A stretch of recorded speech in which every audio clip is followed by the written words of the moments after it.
Hello everyone, in this video I'm going to talk about what is sampling distribution of means. So now I'm going to explain the concept. So think about that earlier I talked about we want to know the height of SPSCC student. So here is population. So we have a population. What is population? Remember that? So population is all of SPSCC students' height. Assume that we know that, which is 5 feet 5, presumably.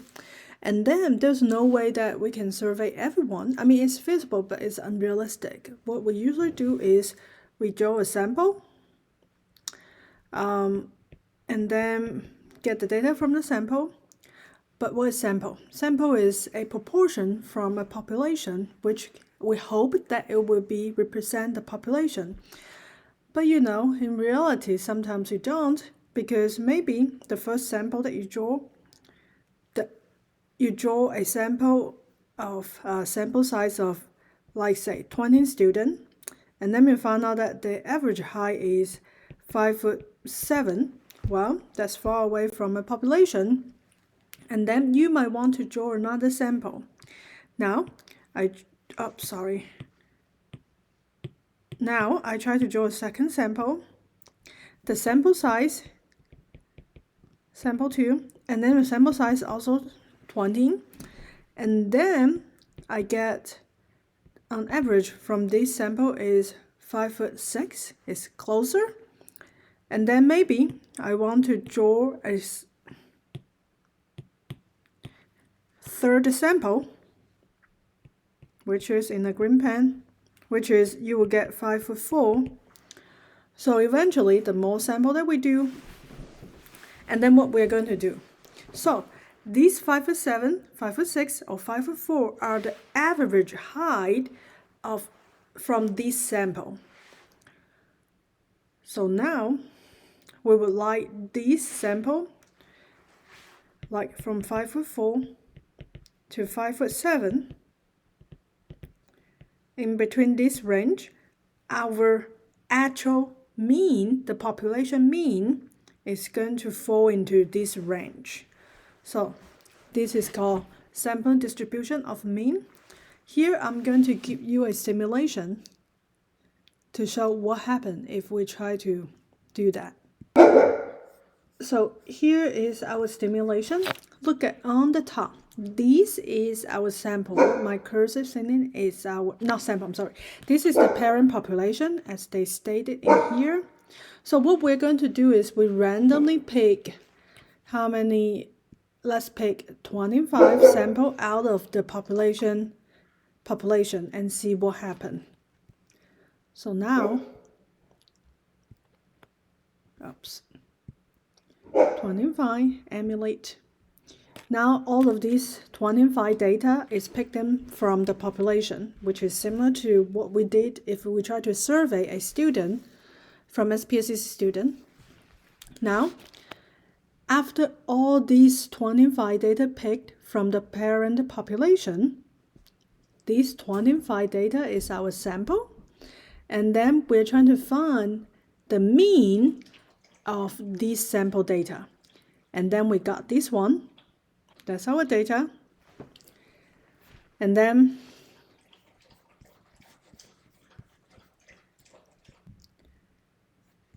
okay, so we don't know the actual mean. Oh yes, we do. The actual mean is 16 from the population. But in here, is the mean 16? Maybe. Let's do pick another sample, which is our second sample.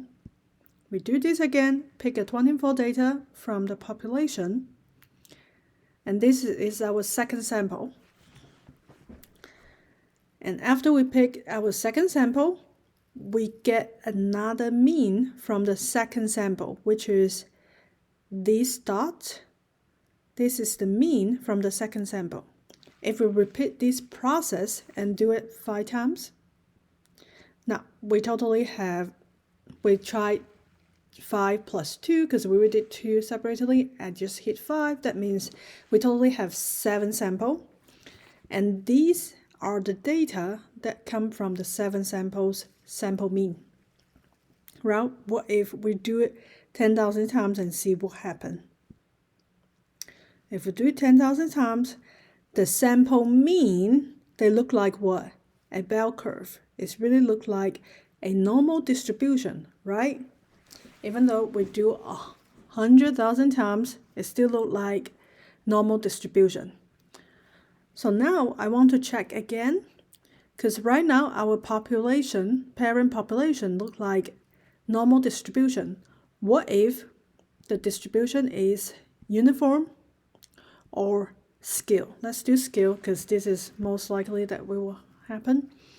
Now, again, we try to pick 25 data from our parent population, and our parent population is a scaled data.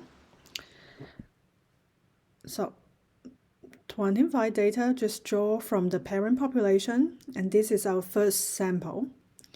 And from this first sample, we want to know what's the mean from this sample. It falls in here. And our parent population's mean is 8. So now let's look at this first sample's mean is equal to 1, 2, 3, 4, 5, 6, 7. Falls in between 6 and 7. Let's do this again. This is our second sample. Again, we draw 24 data from it. And let's take a look what happened.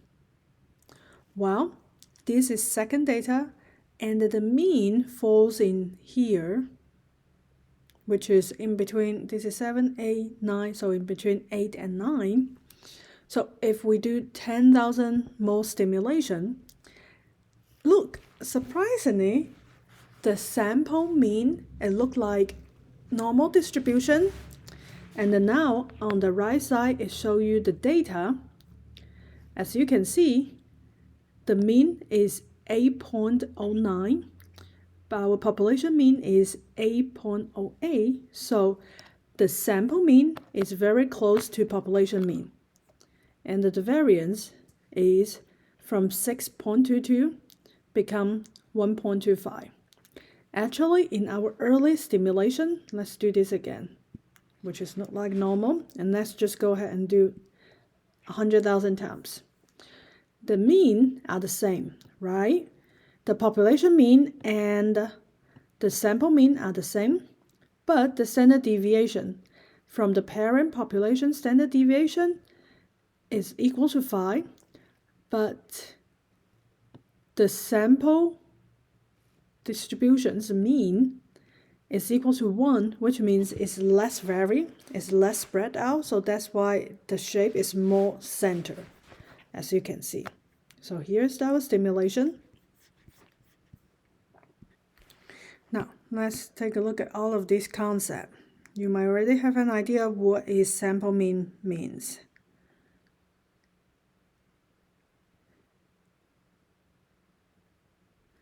Okay, so watch as I choose sample of size 25. What is the relationship between the various windows?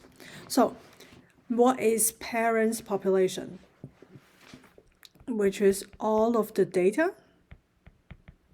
What is the sample data? Sample data is something that you draw come from the population, parent population data. As you can see, it falls down. So that means the sample data is from the population. So it's some random data. It's not necessarily always in the middle, because sometimes, as you can see, when they in the stimulation, sometimes data is from two ends. Is a random data from the population. And we draw 25 data for each stimulation. And then what is distribution mean? So distribution mean is we totally did what? 10,000 stimulation plus 2. 2 is the separate one. And we connected all of the sample mean, and then they become a normal distribution, which is the third graph. It's a connecting sample means. And then we use X bar. Okay, so look at the statistic post on the left of each window. For each one, what exactly mean refer to. Now let's take a look in here. On the left window, we have this mean equals to 16, and this is our distribution mean, distribution of mean, which is 16. What does this refer to? So for the first mean is referring to the population mean, and the distribution of means is the mean come from all of the data, the sample data's mean, and then they form another distribution. So in here, I would write the first one is the parent population, which is the mean, and we use the symbol mu to represent the parent population, which means population mean. And the second one is distribution of mean. And we use mu, epsilon bar means the distribution, which is the average of all of the sample means. Okay. Describe the shape of the histogram created when I click the bottom sample 10,000 at a time, and what happened? Well, and in what way does the distribution differ significantly from the parent distribution at top of the page? First of all, we try the scale data, and we also try the normal distribution from the parent data, and we notice that no matter what data they look like, eventually they will look like normal distribution. Secondly, and we also notice that these two mean, the population mean, is equals to the distribution of means. And the last one is the standard deviation. They seem less spread out, so they have a smaller standard deviation.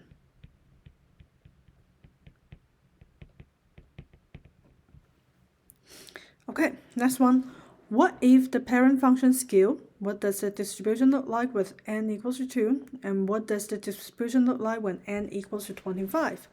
Now let's take a look. If n equals to 2, let's estimate this 10,000 times. What happened? Oh, sorry, I haven't changed it to scale data. Now, let's change that to scale data. For a scale data, so the parent population look like scale and n equals to 2, that means each time you draw two data from the parent population, and from these two data, you connect them and find their mean. So this data is come from these two data is the average value. As you can see, that's why it lays in between them. We did 10 times simulation. We got the belt shape look like this. Would you say this is normal distribution or this is scale? I would say this is still look like very scaled. Now let's change it to n equals 25. That means each time we join 25 data point from the parent population, then among these 25 data, we take the average, which is the mean of this sample data we got the first time. And then we did this, repeat this 10,000 times, see what happened. Well, they still look like normal distribution. So that means if n equals to 2, even though you did it 10,000 times, it looked like normal distribution, a little bit look like, but not exactly. I would say this is more like scale right. But if n is bigger, you're more sure that, hey, this is not like normal distribution. Okay. So now, that means when n equals to 2, that means each time we draw 2, the sample size is equals to 2, we can calculate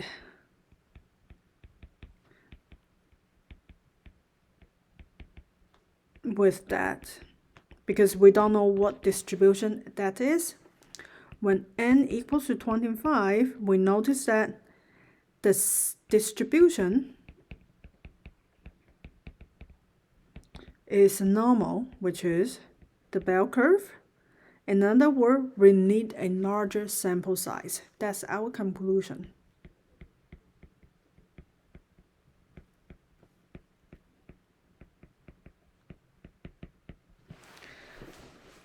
Okay, so the next part is the central limit theorem. The mean of a random sample is a random variable whose sampling distribution can be approximated by a normal model. The larger the sample, the better approximation will be.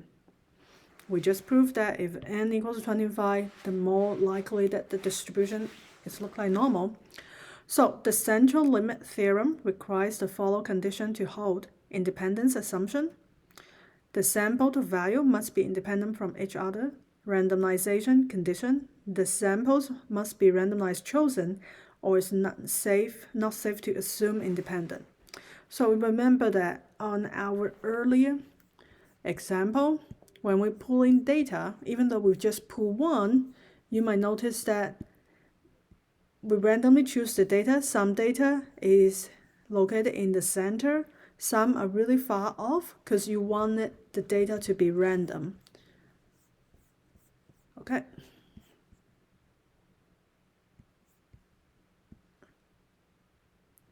Next one is sample size condition. A normal model is appropriate if the sample size is large enough.